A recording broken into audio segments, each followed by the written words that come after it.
بسم الله الرحمن الرحيم. أن الحمد لله نحمده ونستعينه ونستغفره ونعوذ بالله من شرور أنفسنا ومن سيئات أعمالنا.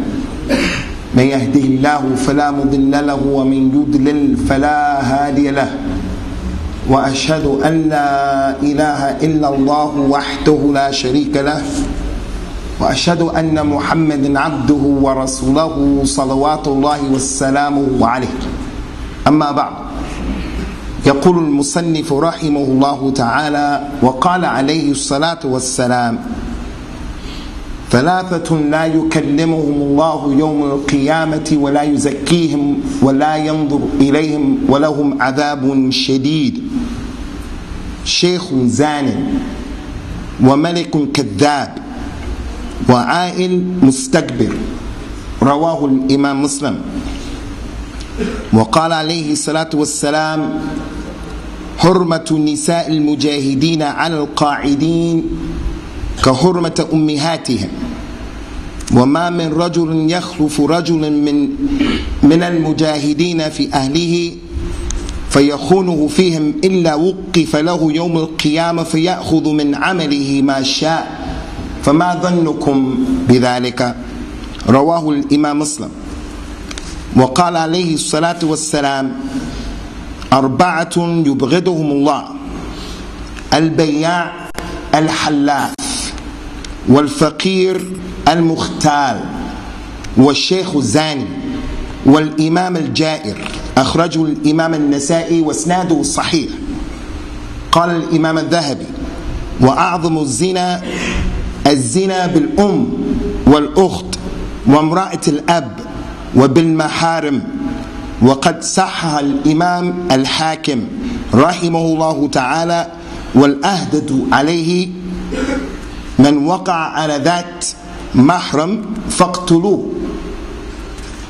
وفي الباب أحاديث، منها حديث البراء رضي الله عنه أن خاله بعثه النبي صلى الله عليه وسلم إلى الرجل عرس بامرأة أبيه أن يقتله ويخمس ماله. This is the completion, إخواني, of the chapter of الزنا. نسأل الله سبحانه وتعالى العافية والسلامة. And last week we dealt with the ayat that Al-Imam Al-Dhahabi made his istidlal, or he took the proofs to show that az-zina is a kabira from the kaba'ir, bal hiya min a'zam al-kaba'ir. And how he also proved with those ayat and some ahadith of how there are different types of zina and different levels of zina.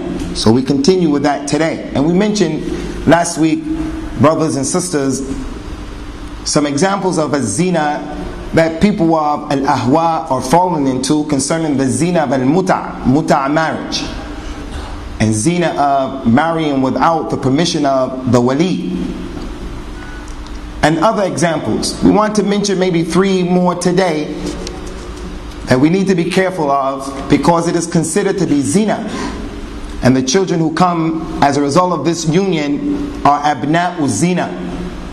And whether the person is keeping it a secret or not, Yawm al-Qiyamah, his children are going to be exposed as being abna'u zina. Wallahu a'la wa a'lam. From those examples of az-zina is the Muslim man or woman who agree to go down to the registrar's office and they get married with the kuffar. And they don't get married with the Muslims. They only go down to the registrar's office and they get married with the kuffar. This is zina. Even though that marriage is recognized in this country, that is zina in the religion of al-Islam. Allah subhanahu wa ta'ala told us in the Quran: وَلَنْ يَجْعَلَ اللَّهُ لِلْكَافِرِينَ عَلَى الْمُؤْمِنِينَ السَّبِيلًا. Allah is not giving the kuffar a way over the Muslims. He said, Tabaraka wa ta'ala, in so many ayats of the Quran about the importance of al-wala wal-bara, وَمَنْ لَمْ يَحْكُمْ بِمَا أَنزَلَ اللَّهُ فَأُولَٰئِكَ هُمُ الظَّالِمُونَ فَأُولَٰئِكَ هُمُ الْفَاسِقُونَ فَأُولَٰئِكَ humul kafirun. He told us sallallahu alaihi wasallam, al-Islamu ya'la wa la yu'la alayhi. Al-Islam as a religion is uppermost, and nothing else goes above Islam. The registrar's office or other than that, it's not permissible. La nikah illa bi wali. The girl has to have a wali. Wa shahidai adlin. And there has to be two just witnesses from amongst the Muslims, not from the kuffar. And there has to be a dowry, and the consent of the girl has to be given.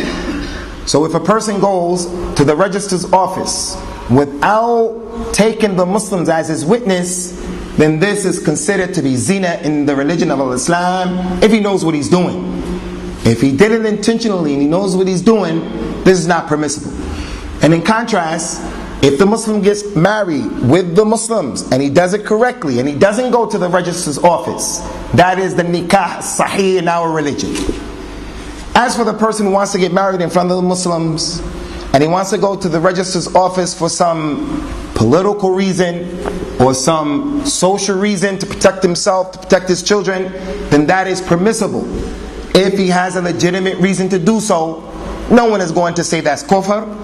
No one is going to say that it's impermissible to protect himself, to protect his family. That is permissible. But he cannot make the istibdal, change what Allah subhanahu wa ta'ala has revealed and legislated in the Quran and the Sunnah for what is being done over there. أَتَسْتَبْدِلُونَ الَّذِي هُوَ أَدْنَى بِالَّذِي هُوَ خَيْرٌ. Would you people choose to change what is worse or what is better for what is worse? You leave the religion and take the way of those people. So it is not permissible for the Muslim to only get married with those kuffar. It's not permissible. He has to get married with the Muslims first, and if he doesn't go to the kuffar, it is acceptable. One of the dhulms or oppressions that we see happening is that sometimes the woman or the family of the girl, they insist, if you want to marry my daughter, you have to marry her in front of the law of the land, whether it's America or whether it's in this country. And what they want to do is they want to use that as a preventive measure of the husband divorcing the girl. Because it is well known, if he divorces the girl and it's been registered with the kuffar, she's going to take half of the property. She's going to receive alimony that she doesn't have a just right and a just cause for. So we say to those sisters and those women and those awliya that they have to fear Allah subhanahu wa ta'ala. Judge by what Allah has revealed. If they get divorced, and we hope that the divorces in our community, they cease to exist. But if she does get divorced, she has the haqq that has been given to her by Allah subhanahu wa ta'ala. That's the first type of zina. The second type of zina is the zina in which the Muslim today is saying that these kuffar women are what our right hands possess. They're from our right hand possessions. No doubt, ikhwan, the right hand possession, the mulkul yamin, is from the religion. But it is not being practiced today correctly. Because jihad is gone. Because the khilafah is gone. Because al-Islam is not being practiced correctly in the earth, in the dunya. So the people who are practicing the mulkul yamin are not practicing it correctly. That's in the Muslim world. What about here? It is a fact that the mulkul yamin should not be an issue that we have a problem with. Rasulullah sallallahu alaihi wasallam had what his right hands possessed. Last Saturday we gave the talk about al-jihad and the levels of al-jihad and the types of al-jihad according to the mafhum of Shaykh al-Islam Ibn al-Qayyim rahimahullah ta'ala, that was extracted from his tremendous book Zadul Ma'ad. In Zadul Ma'ad, in chapter number 1, when he starts to tell who Rasulullah was sallallahu alaihi wasallam, and he talks about his uncles and his aunts and his children and his wives, there is a portion there about his right hand possessions, and they were quite a few. So because we are apologetic about our religion and what Allah has revealed, Muslims want to deny the presence and the concept and the permissibility of the right hand possession. A man can have a concubine in Islam when Islam is being practiced correctly. And for every man that's in this masjid right now, he can have, that one man, this many concubines, in addition to his 4 wives. That's the religion of Al-Islam. If he had money, it's permissible for him to have this many concubines when Al-Islam was practiced correctly. The people will say, why are you mentioning that here? You're embarrassing us. If you're embarrassed, then something is wrong with you and your religion. That's what Allah Azza wa Jalla has revealed in His book. The Prophet ﷺ had a son, as you all know, by the name of Ibrahim radiyallahu ta'ala anhu. And Ibrahim was not from the wife of Rasulullah sallallahu alayhi wa sallam. Maria al-Qibtiyya, Maria, the Coptic lady, may Allah be pleased with her, was his right hand possession. She was not a wife. All of his wives, we know the circumstances behind the marriage. What happened at the walima? What was the dowry? Where the lady was? We know all of those details. As it relates to the marriage of Maria, there are no details. But what we know is the detail that she was given to him, sallallahu alaihi wasallam, as a gift by the king of Egypt, along with a baghl, a mule. He gave to Rasulullah sallallahu alaihi wasallam her, Maria, as a gift, and a mule. Same thing with Ibrahim salawatullahi wassalamuhu alayhi. Hajar, the mother of Ismail salawatullahi wassalamuhu alayhi, was not the wife of Ibrahim. And there's nothing that we have to apologize about. That's in their religion.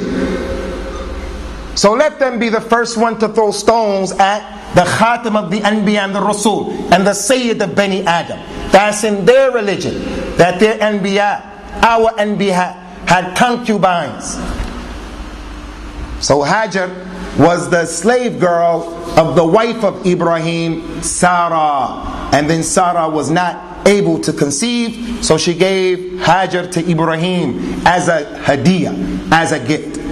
So the right hand possession is permissible in Islam, but it cannot be practiced here as we find it being practiced right now as I speak in London. In the streets of London, according to some of the opinion of the young brothers and young in London, this place is Darul Harb, and because it's Darul Harb, the land of war, we're in war against these people, they have concubines.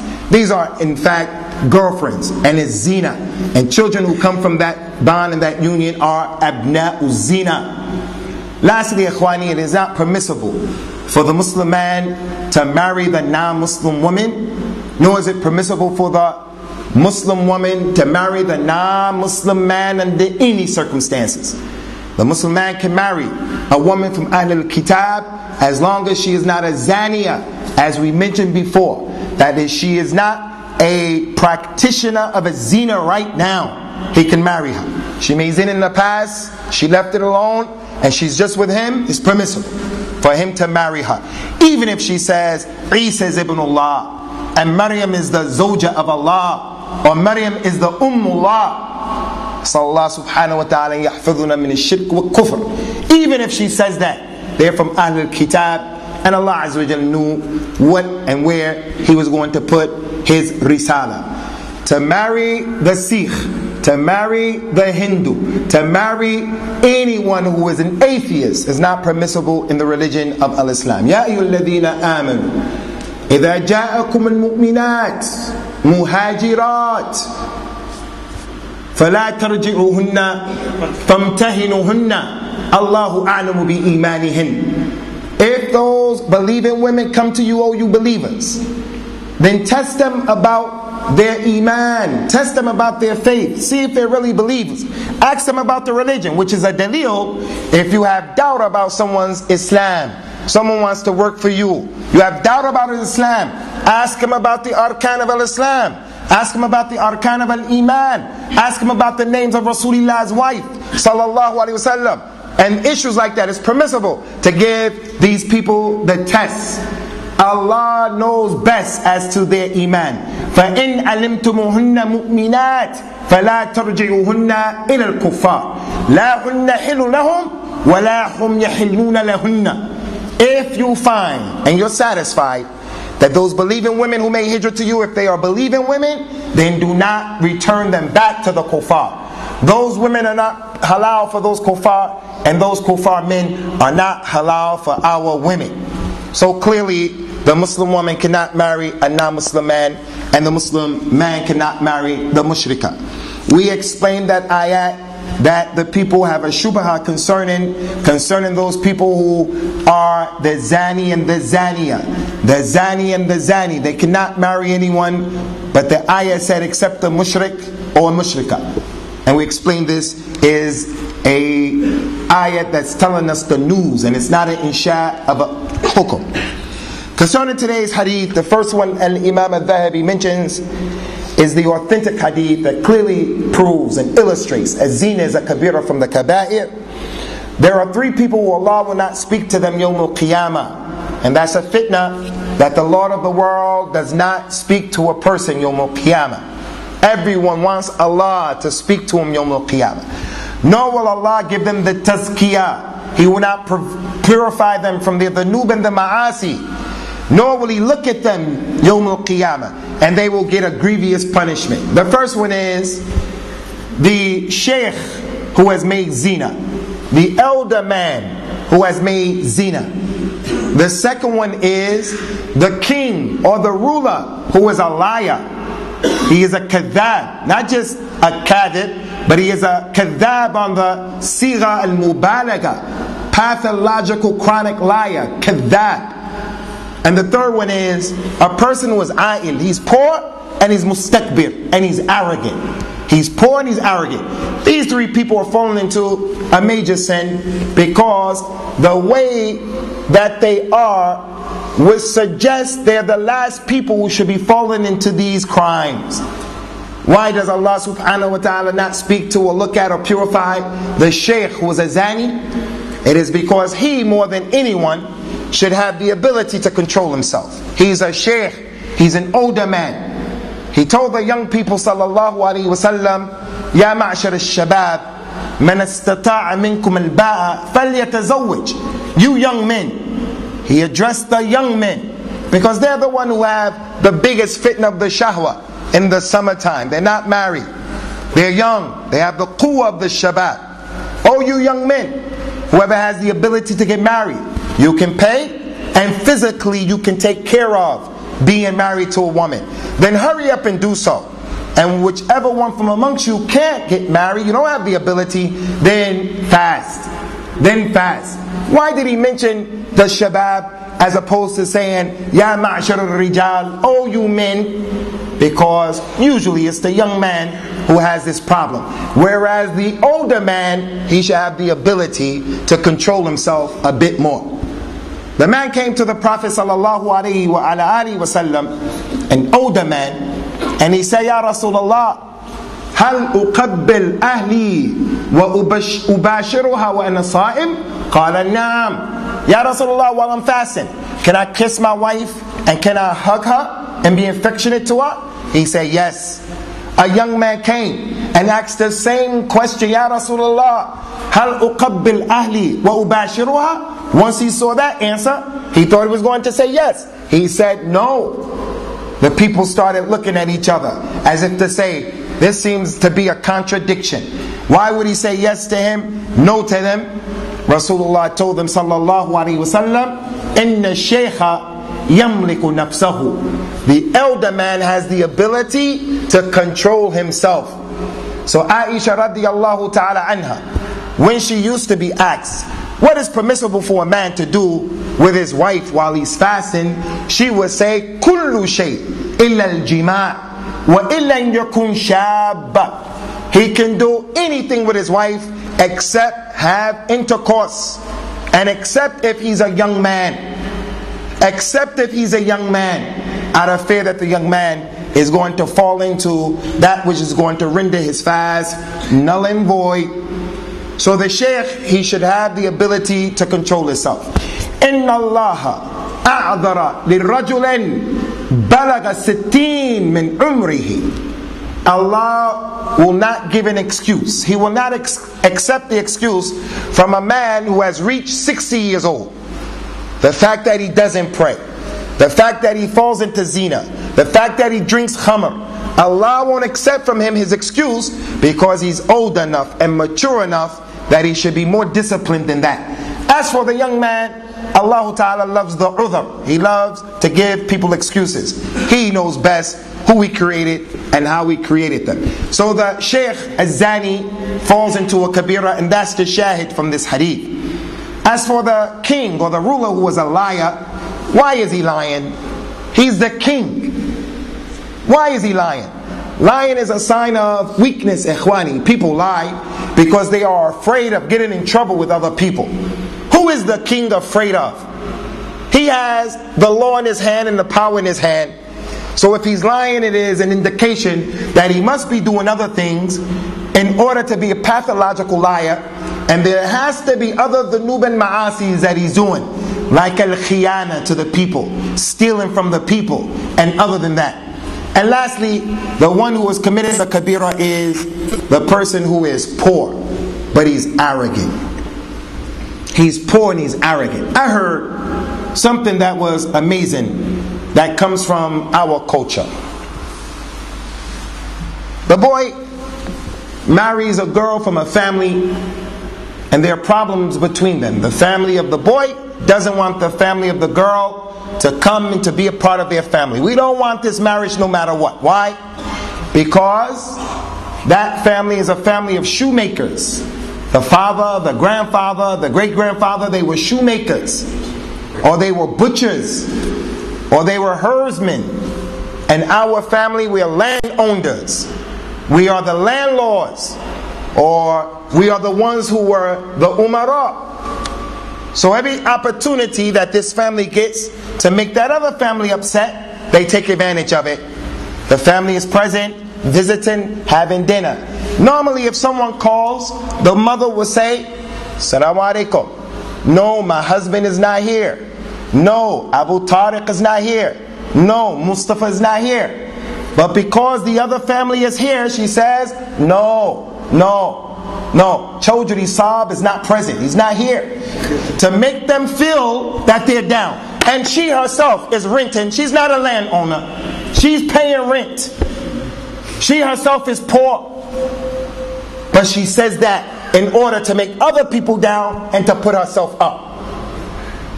So from the people who are falling into the kaba'ir is the a'il mustakbir. You're a poor person and you're mutakabbir because of what your father did or your grandfather did. So those three al-kaba'ir, al-Imam al-Dhahabi brought them in order to show the impermissibility of az-zina as it relates to the sheikh, and whether it's the sheikh or other than the sheikh, it's just worse in the case of the sheikh. The second hadith is a serious hadith, ikhwani, and that is, he said that the hurma of the women of the mujahideen, the sacredness and the sanctity of the women of the mujahideen, his wives, his daughters, his aunts, his mothers, when he goes out for jihad and he leaves one of us responsible for his family, Rasulullah says, sallallahu alayhi wasallam, he said that the hurma of his women are like the hurma of the mothers of the people who are taking care of those women. So just as a man respects his mother and the position of his mother, he has to respect the sanctity of the women of the mujahideen. Because any man who has khiyana with the women of the mujahideen, Yawm al-Qiyamah, that man will be made to stand. And that mujahid will be given the ability to take from his deeds as much as he wants. Rasulullah says, sallallahu alayhi wa sallam, فَمَا ظَنُّكُمْ بِذَلِكَ. After he told them about that hadith, he said, so what's your opinion about that? What do you think about that? The person who's going to stand there and the mujahid is able to extract from him all of his good deeds. So one of the worst forms of a zina is to make zina with the wife or the daughter or the relative of the mujahid who you put responsible for. One of the worst forms of zina is anyone who has a position in this deen, the scholar, his daughter, the amir of the jama'ah, his daughter, anyone who has a position, it is from the serious darajat of az-zina. He said that there are four people, sallallahu alayhi wasallam, that Allah is angry with them. The first one is the businessman who's always swearing unnecessarily. Wallahi is this, wallahi is that. Allah is angry with him. And then he mentioned the next three people were already mentioned. The poor person who is arrogant, and the sheikh who makes zina, and the imam who is oppressive, al-ja'ir. And his oppression here is explained from the other hadith, he is a liar. And Imam al-Dhahabi said, and there are a number of hadith from this chapter, and from the worst forms of zina, and the greatest forms of zina, the single greatest form of zina is for a man to make zina with his mother, or his sister, or the wife of his father, or anyone from his maharam, those relatives who he is the mahram. The mahram is different from the muhram. The muhram is the one who puts on the ihram and he's going to make hajj and umrah with a dhamma. The mahram has the fatha. So his maharam, those women he is connected to, he's responsible for them, he's his relatives. That is the worst form of zina. And he said there are a number of ahadith in this chapter. The first one he brings, and he said the responsibility of saying this hadith is authentic lies with al-Imam al-Hakim, Abu Abdullah al-Hakim in his Mustadrak. The hadith says, whoever has relations with one of his mahrams, then kill him. This hadith is not authentic. And that's why Imam al-Dhahabi says the responsibility of saying it's authentic is on the shoulders of al-Imam al-Hakim rahimahullah ta'ala, who was from the mutasahilin in the hadith. So that hadith is munkar according to Imam al-Bukhari and Abu Hatim al-Razi rahimahumullah ta'ala. But in the chapter, in the bab of having sex and zina with the maharam, is the authentic hadith in at-Tirmidhi. And this is the last hadith of the chapter. Al-Bara, and he's Al-Bara ibn Azib, the companion of Rasulullah sallallahu alaihi wasallam. He saw his uncle one day, his mother's brother, walking with his sword, and he had a flag, a black flag, the flag of the jihad, and he was walking by himself. When Al-Bara saw him, he asked him, "Where are you going?" He told him, "Ba'athani Rasulullah sallallahu alaihi wasallam ila rajulin arrasa bimra'ati abihi." Rasulullah has sent me to go to deal with a man who married his father's wife. That was one of the despicable practices of the Arabs in the times of Al-Jahiliyyah. Al-Imam Ibn Abdul Barr, the scholar of the Maliki Madhab, who explained the Muwatta of Al-Imam Malik hadith, 52 volumes. Any Maliki owns, he owes some dua and some favor to Al-Imam Ibn Abdul Barr. He wrote a book about the history and the biography of all of the companions. In his book called Usud al-Ghaba, fi Ta'rif al-Sahaba. He said concerning this issue, I have yet to come across the name of a companion who, in Jahiliyyah, he married his father's wife, with the exception of this particular person, and we don't even know his name. But it was from the despicable practices of the Arabs. Allah Ta'ala mentioned in the Quran in Surah An-Nisa, وَلَا تَنْكِهُ مَا نَكَهَ آبَاؤُكُم مِّنَ النِّسَاءِ إِلَّا مَا قَدْ سَلَفَ إِنَّهُ كَانَ فَاحِشَةً وَسَاءَ السَّبِيلَ. Do not marry those women who your fathers married, except what happened already, because that is fahisha, and that is a terrible crime. Ikhwani, concerning what the Arabs used to do, a man would never marry his own mother. So don't misunderstand that ayah. The Arabs had enough sense in Jahiliyyah for the man not to marry his own mother, but he would marry his stepmother. If his father died, he felt it was an honor to marry his stepmother, to take care of the stepmother. It was part of the ghira of the Arab, that the man wouldn't want another man to come and marry his father's woman, so he would marry them. And they looked at that as being okay. It was from the decrepit understanding of the mentality of Al-Jahiliyyah. So they would marry the stepmother, and Islam made it impermissible, except for the man who was married to his mother already, and this ayat was revealed, it was allowed for him to keep that mother. Don't marry what your mother's married. except what has already passed.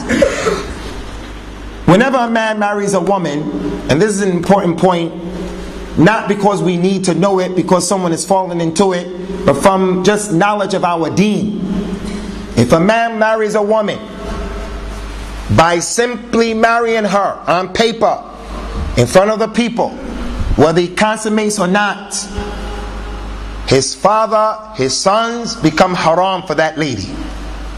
So your wives are haram for your fathers if you come from the loins of your father. And when you marry your mother, your wife's mother is haram for you, whether you consummate or not. A man can marry a woman, divorce her and marry her sister.